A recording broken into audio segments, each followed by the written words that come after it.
Audiolibro Origen del Hombre, Creación, Evolución, por Alejandra Acuña Rincón. Capítulo 4. La Redención. María Santísima. Si una sola criatura inició el mal y formó el germen de la ruina de las generaciones, así otra sola criatura debía iniciar el bien y formar el germen de la salvación de todos. Mujer la primera, mujer la segunda.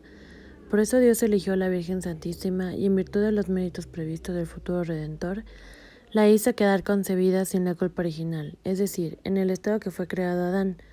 La voluntad de María Santísima y la de Dios fueron una sola, con todos los efectos admirables que esto produce, que nosotras, pobres criaturas concebidas en pecado y viviendo con sus consecuencias, no alcanzamos ni siquiera a imaginar. La voluntad de Dios reinante y viviente en la Virgen Inmaculada le participó todos sus bienes y gracias desde el primer instante de su vida, como Adán en el instante de su creación. Así que fue María el nuevo paraíso terrestre de Dios, el nuevo Edén plantado por la mano divina, cuya tierra fue preservada de la maldición que Adán le había acarreado, donde siempre brilló el sol divino en todo su esplendor. Tierra bendita que no conoció tinieblas y que fue regada con el río de agua viva y fértil de la voluntad divina, la cual hizo brotar de esa tierra restaurada, como al principio, abundantes árboles hermosos a la vista y agradables al paladar, todos los privilegios y gracias sorprendentes con que fue enriquecida, que ella misma cultivó en cada acto de su vida, produciendo a cada instante nuevos frutos bellísimos y dulcísimos. Nuevo Edén donde se quiso probar jamás del fruto del árbol de la ciencia del bien y el mal, y sirviendo así este árbol, el árbol del bien, nuevo Edén donde se le cerró la entrada a la serpiente infernal, antes de que se acercara desde el primer instante que fue formado. Nuevo Edén donde resonó la palabra divina, y a ella solo se escuchó dando enseñanzas arcanas, cuando se deleitaba en pasear en su jardín de delicias en el fresco de la tarde, es decir, en la paz de su espíritu ignorante de concupiscencia. Nuevo Edén de cuya tierra virgen fecundada por el fiat, brotó el árbol de vida para toda la humanidad. De este modo, después de 40 siglos, Dios volvió a encontrar sus alegrías, sus delicias, su reposo en una criatura que con el pecado original se le había terminado.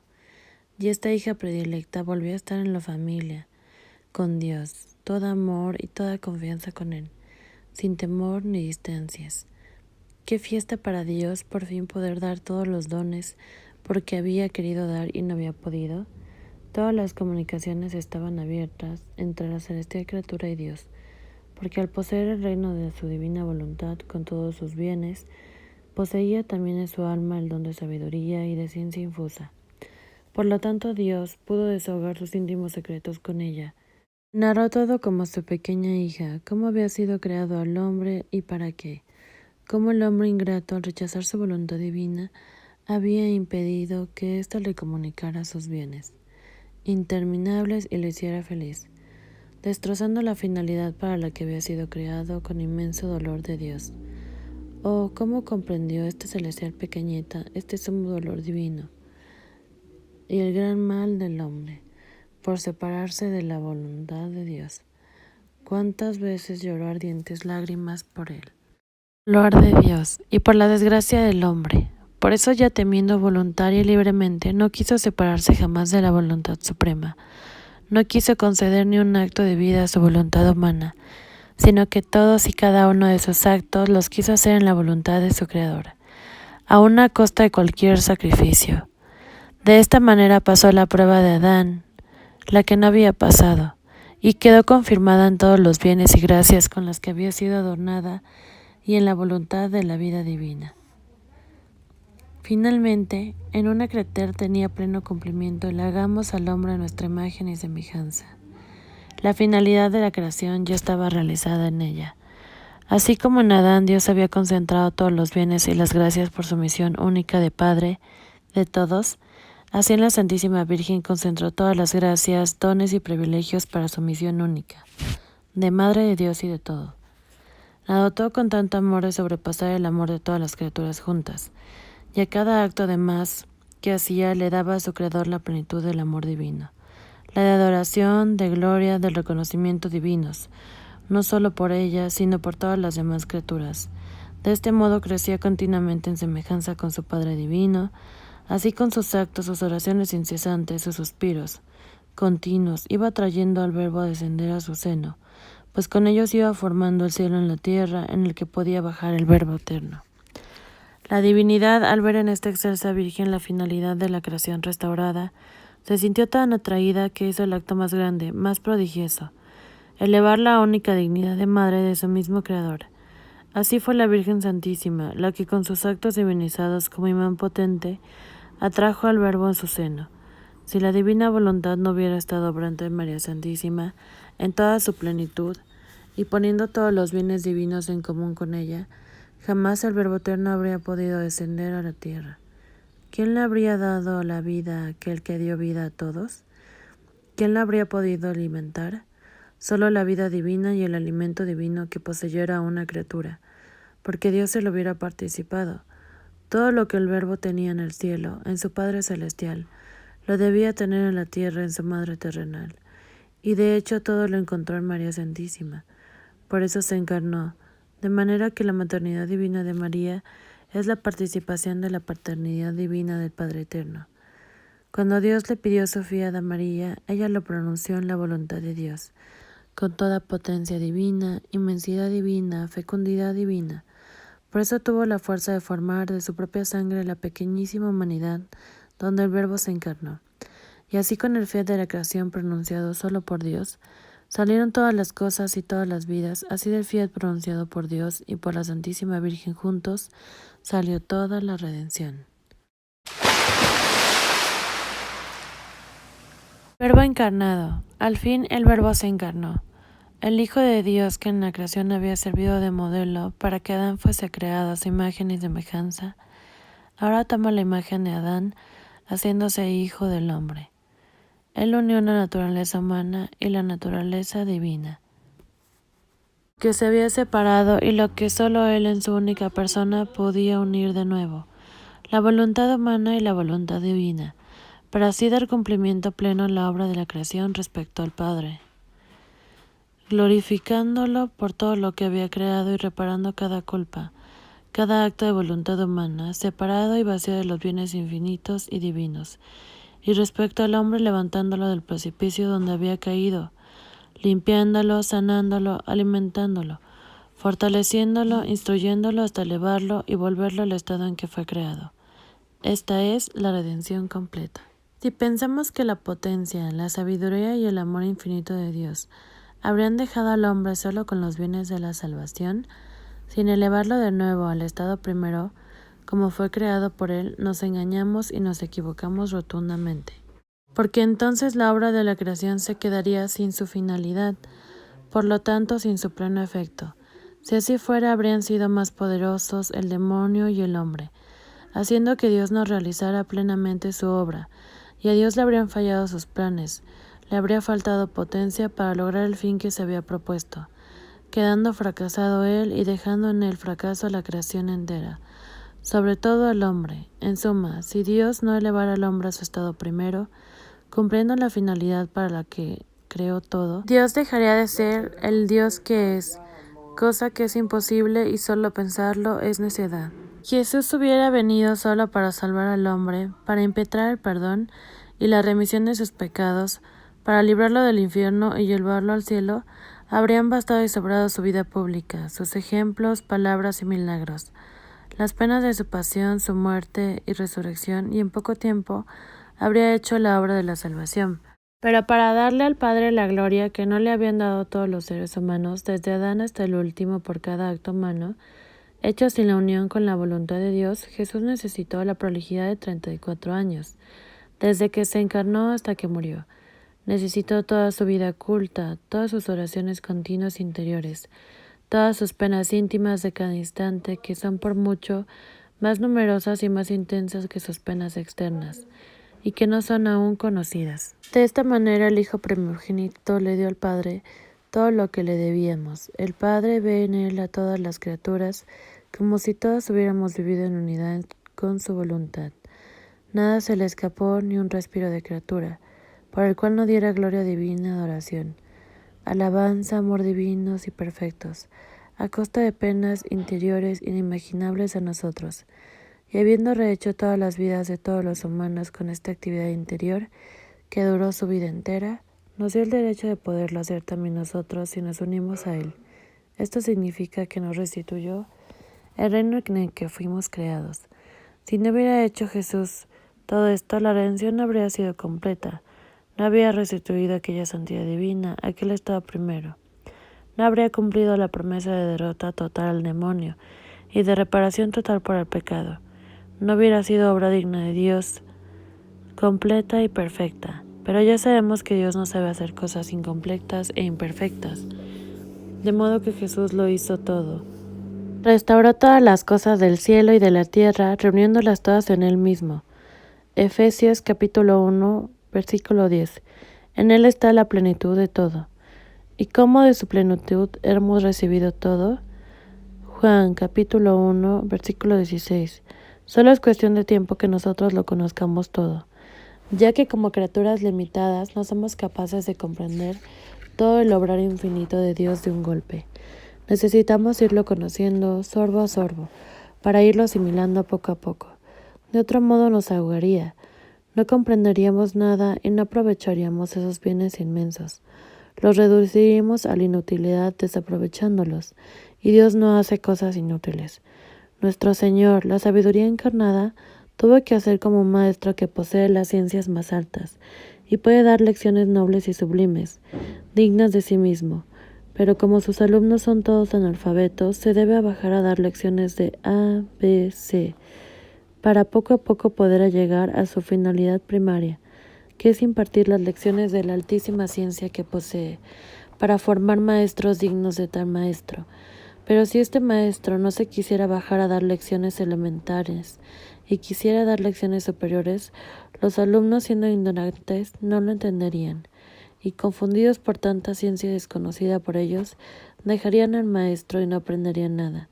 Y el pobre maestro, por no haberse bajado, no habría dado ni el pequeño bien elemental de su ciencia, ni el bien grande y superior. Vino el Verbo divino a la tierra, las criaturas eran analfabetas de las cosas del cielo, apenas si conocían algunas reglas para vivir con cierta moralidad en la tierra, y con cierto orden con Dios. Y si Jesús les hubiera querido hablar del reino de la voluntad divina, y de cómo vivir en él, del modo como había vivido Adán inocente, habrían sido incapaces de comprenderlo. No conocían todavía que en Dios hay tres personas. ¿Cómo habrían podido entender que debían ser uno con ellas, como ellas son uno? Es decir, con su misma única voluntad. Muchísimos se escandalizaron cuando Jesús les dijo que debían comer su carne, para que él estuviera en su alma, y lo tacharon de blasfemo y endemoniado. ¿Qué habría pasado si les hubiera dicho que Dios, uno y trino, por espíritu, quería inhabitar en ellos y compartir todos sus bienes para divinizar sus actos? Aunque Jesús hubiera nombrado que quería elevarlos al estado de Adán inocente, a la familiaridad que él tenía con Dios, estando en la memoria de los hombres, aún fresca la caída de Adán, y no teniendo aún los remedios, todos se habrían desanimado y lo habrían abandonado diciendo: si Adán inocente, lleno de tantas gracias y dones, no tuvo la fuerza de vivir en ese reino tan santo, tanto que se precipitó en todas las miserias, pasiones y males, y con él nos precipitó enfermos, sucios, ¿vamos a poder vivir un reino tan santo? ¡Qué hermoso! Pero no es para nosotros. Por ser maestro divino no habló de Adán antes del pecado, de su estado sublime, de cómo vivía en la unidad de la voluntad con su Creador, en el reino como en el cielo en la tierra, porque no podía dar ese estado aún a los hombres. No estaban capacitados para recibirlo. Eran las lecciones más elevadas de su ciencia divina. Así que tuvo que bajarse a enseñar los primeros rudimentos, el ABC de la voluntad de Dios, a fin de que sirvieran como base preparativo para que pudiera enseñar lecciones más altas sobre su santísima voluntad. Mucho tengo todavía que deciros, pero ahora no podéis con ello. Capítulo Juan 16, versículo 12. Con añadidura que aquellos alumnos no solo eran analfabetos de la ciencia de su Creador, sino que además estaban sucios, enfermos, ciegos, cojos, débiles para los que había dejado su voluntad humana separada y opuesta a la divina, de modo que Jesús también tuvo como médico que curar sus heridas, limpiar sus manchas, darles los ojos del alma para que empezaran a ver las cosas espirituales, alimentarlos, dar los primeros pasos y dejarles todas las medicinas, los remedios, las enseñanzas elementales, es decir, su ejemplo, su sangre, su evangelio, los sacramentos, para que todos pudieran ir tomando, y así se dispusieran a conocer como también su Redentor había impetrado la cosa más grande e importante, su estado de origen, a fin de que se cumpla el que la voluntad de Dios sea una con la tierra, pues esta fue la finalidad de la creación. Pues verbo hecho carne es el árbol de vida brotado de la tierra del Edén María, que fue regado con sus mismas lágrimas, cultivado con su dolor y sus penas inauditas, que se desarrolló durante toda su vida cubriéndose de follaje y de flores, y produciendo los frutos más preciosos y eternos, cada uno de sus actos que son de valor infinito, y no están sujetos a perecer, y estos frutos divinos llenos de vida producirán esto mismo en quienes se nutran de ellos, vida divina. Sin embargo, como las criaturas a la muerte y resurrección de Cristo no estaban preparadas y dispuestas a gustar el alimento tan delicado, celestial y divino de sus frutos, ni estaban sanas para digerirlos bien, primero debieron conocer el árbol, sus ramas, y servirse de sus hojas que sanan a las gentes. Apocalipsis 22, versículo 2. Para que después en el tiempo oportuno conozcan sus frutos, y por medio de ellos la vida que corre en él, a fin de que estos sean tomados, comidos, digeridos por estómagos sanos, que les saquen de su sustancia, y así formen en ellos la vida divina, cumpliendo la finalidad de la creación, como ya vimos lo que hacía Adán en su primer periodo de vida maravilloso. Por eso al principio de la revelación en el Edén está el árbol de la vida, y al final de la revelación en el reino celestial que baja a la tierra está de nuevo el árbol de la vida. Apocalipsis 22, capítulo 22, versículo 2. A total disposición de aquellos que quieran entrar en este reino divino. Solemne promesa de Jesús. En cuanto Adán pecó, como ya vimos, Dios le hizo promesa del futuro Redentor. Pasaron siglos, pero la promesa no falló ni cambió, pues había sido dada. Dios infalible e inmutable, y las generaciones humanas tuvieron el bien de la redención. Ahora bien, el Verbo encarnado, antes de partir para el cielo, hizo otra promesa más solemne aún, el Padre nuestro sobre la venida del reino de la voluntad divina, para darle más valor a esta promesa y obtenerla más pronto. Hizo esta formal promesa en la solemnidad de su oración, pidiéndole al Padre que hiciera venir su reino, y su voluntad divina se hiciera como en el cielo así en la tierra, a sabiendas de que el Padre Celestial no le había negado nada, y mucho más, pues pedía algo querido por su mismo Padre, pues la voluntad de ambos es la misma. Esta promesa y petición fue más solemne porque la hizo Dios Hijo, dirigiéndose a Dios Padre, no Dios dirigiéndose a un hombre como sucedió en el Edén. La hizo teniendo como testigos a sus 12 apóstoles, mientras que en el Edén solo estuvo Eva como testigo, y Jesús quiso a sus apóstoles presentes, no solo como testigos, sino para que aprendieran esa petición promesa y la enseñaran a todo el mundo, a fin de que uno fuera el grito de todos. Venga, venga tu reino, hágase tu voluntad como en el cielo en la tierra. Jesús al decir venga tu reino, es decir, que se haga la voluntad de Dios en la tierra, como en el cielo, significó que con su venida a la tierra, el reino de la voluntad de Dios no se había instaurado aún, porque entonces habría dicho, Padre, que tu reino que ya vino a la tierra se extienda. Tampoco se puede pensar que se refiriera al reino de los cielos, pues entonces habría dicho, Padre, llévanos a tu reino, al cielo. En cambio dijo claramente, venga, esto quiere decir que debe venir, y desde entonces las criaturas lo debíamos esperar con la misma certeza, o mayor, con la que los judíos esperaron al Redentor prometido y debíamos prepararnos a recibirlo, conociendo y tomando las enseñanzas y medios que él mismo nos dejó. Si no debiera venir el reino de la divina voluntad, Jesús no nos hubiera enseñado esa oración, como la única, la fundamental y la más bella, ni nos hubiera tenido pidiendo durante 2 milenios algo imposible de realizarse, porque Dios no enseña cosas inútiles. Desde esa oración promesa han pasado 20 siglos, y podrían pasar más, porque Dios tiene todos los siglos a su disposición, pero infaliblemente se cumplirá. Toda palabra que yo hable se cumplirá, dice el Señor. Capítulo de Ezequiel 12, versículo 28.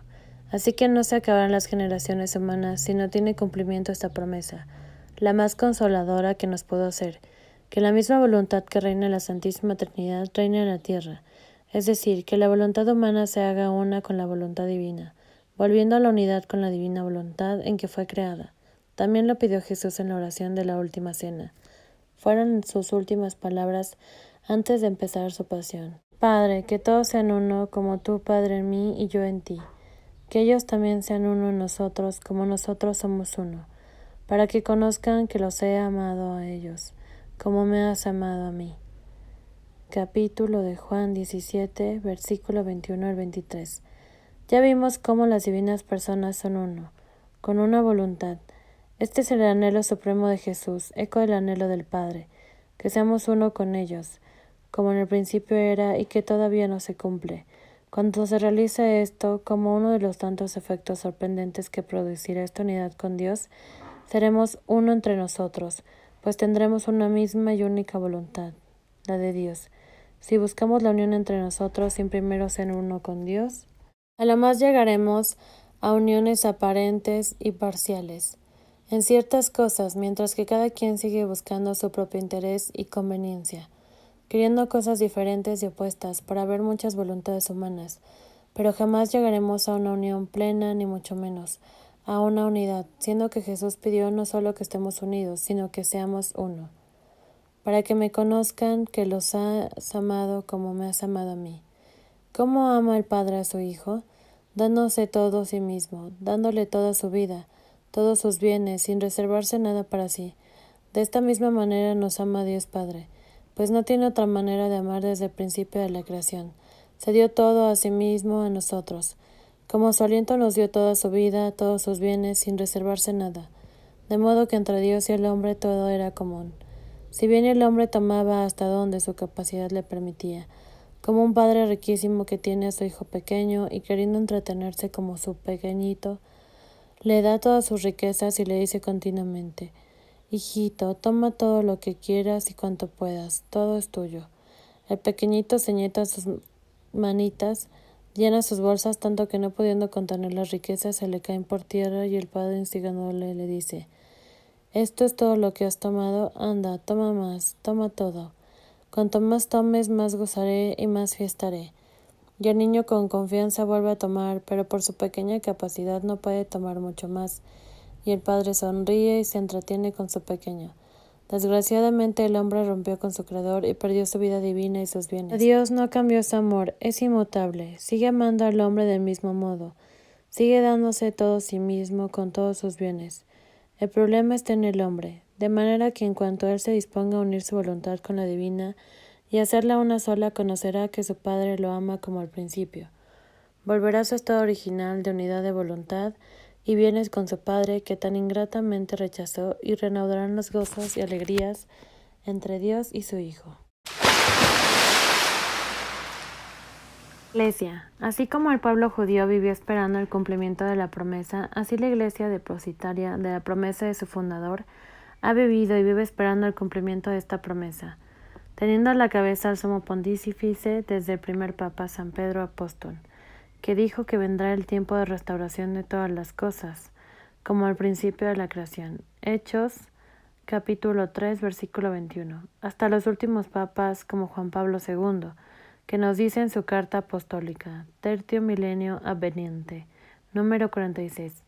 Los cristianos están llamados a prepararse al gran jubileo del inicio del tercer milenio, renovando su esperanza en la venida definitiva del reino de Dios, preparándolo día a día en su corazón, en la comunidad cristiana a la que pertenecen, en el contexto social en donde viven y también en la historia del mundo. El subrayado original es del Papa. La Iglesia no solo espera el reino, sino que también ha vivido y vive pidiendo su advenimiento. Como los judíos vivían pidiendo que viniera el advenimiento del Mesías con la oración misma de Jesús: venga tu reino, hágase tu voluntad como en el cielo y en la tierra. Oración que es rezada incesantemente y universalmente en cada misa, en cada rosario, en cada sacramento, en todas las lenguas y países, por gente de todas las edades durante 2000 años, y teniendo a la cabeza el mismo Jesús. ¿Acaso podrá tardar mucho su cumplimiento? Si desde que fue fundado el pueblo elegido en Abraham, tardó alrededor de 1800 años, para que Dios realizara la petición y cumpliera la promesa. Ahora que esta oración es rezada de una manera más constante, y por un pueblo más numeroso que cuando los judíos pedían al Mesías, tardará mucho más Dios en cumplirla, o más bien ya está a la puerta su cumplimiento. Además, durante todo este tiempo, la Iglesia, en sus mejores miembros que han querido, ha ido creciendo en el conocimiento del árbol de la vida y se ha ido sirviendo todo lo que ha ido conociendo. Ha conocido las raíces, el tronco, las ramas, las hojas que de ahí ha recibido vida y santidad. Si del conocimiento del árbol que posee la Iglesia han venido bienes para todas las naciones, santidad para todos los santos, heroísmos que nos admiran, sabiduría que nos asombra, virtudes que nos deslumbran, ¿qué será cuando la Iglesia conozca también los frutos de este árbol? Y por medio de ellos la vida que corre en él, ¿a qué altura de santidad, de heroísmo, de virtudes, de bienes llegará? A la altura y santidad de Adán, antes de pecar, a la altura de la santidad divina. ¿Cómo no desear y pedir que Dios dé pronto este conocimiento para completo bien nuestro y completa gloria suya? Precisamente esto es lo que me prometió nuestro Señor antes de su pasión. Mucho tengo todavía que deciros, pero ahora no podéis con ellos. Cuando venga el Espíritu de la verdad, os guiará hasta la verdad completa, y os anunciará lo que ha de venir. Él recibirá de lo mío y os dará a conocer. Capítulo Juan 16, versículo 12 al 15. Hasta la verdad completa. ¿Pero qué es la verdad? Jesús lo dijo, yo soy la verdad. ¿Pero qué es la verdad? Jesús lo dijo, yo soy la verdad. Entonces el Espíritu Santo nos guiará hasta el conocimiento completo de Jesús, árbol de vida, de su vida oculta y de su actividad interior, de sus pensamientos, oraciones, sufrimientos internos, que no conocemos, de cómo obraba su voluntad divina con su voluntad humana. Él recibirá de lo mío y os dará a conocer. No nos hablará de cosas nuevas, de cosas que no contiene Jesús, sino de las cosas que hizo y que están dentro de él, de los frutos desconocidos de vida divina que penden del árbol de la vida y que se nos ofrecen. Y entonces, cuando los conozcamos, podremos estirar nuestra mano, nuestra voluntad, para tomarlos y alimentarnos de ellos. San Pablo dice que no habían llegado aún al conocimiento pleno de Jesús, para la edificación del cuerpo de Cristo, hasta que lleguemos todos a la unidad de la fe y del conocimiento pleno del Hijo de Dios, al estado de hombre perfecto, a la madurez de la plenitud de Cristo. Efesios capítulo 4, versículo 13. Anunciará lo que debe venir. Recordemos cómo se cierra la revelación con San Juan, revelación de Jesucristo. La concedió Dios para manifestar a sus siervos lo que ha de suceder pronto. Y vi la ciudad santa, la nueva Jerusalén, bajar del cielo de junto a Dios, y oí una fuerte voz que decía, esta es la morada de Dios con los hombres. Apocalipsis capítulo 1, versículo 1 y el 21, versículos 2 a 3. Claramente describe que el reino de Dios bajará a la tierra. No se refiere al reino de los cielos, porque no dice que vio que los hombres subían a la Jerusalén celestial, sino que vio a ésta bajar y poner su morada entre los hombres. Así que la revelación reafirma, por supuesto, la promesa de Jesús y anuncia lo que debe venir, el reino de la voluntad de Dios como en el cielo en la tierra, y por tanto la restauración del hombre a su estado primero. Repito, la revelación se acaba, se cierra con el descendimiento del reino de Dios a la tierra, no antes. Son los dos últimos capítulos del Apocalipsis. Entonces el Espíritu Santo, desde Pentecostés, encamina a la Iglesia paso a paso al conocimiento de toda la verdad. Y tan es cierto que la Iglesia va en dirección de la venida del reino, que primero instituyó la fiesta a Cristo Rey, Papa Pío XI, 1925, y después la de María Reina, Papa Pío XII, 1954. Cristo Rey y María Reina deben tener su reino. ¿Pero su reino dónde está? Mi reino no es de este mundo, mas venga tu reino. Si el Espíritu Santo ha inspirado a su Iglesia a instituir estas fiestas en estos tiempos, es porque la venida del reino de la voluntad de Dios, como en el cielo, en la tierra, está muy próxima. ¿O no estará ya aquí?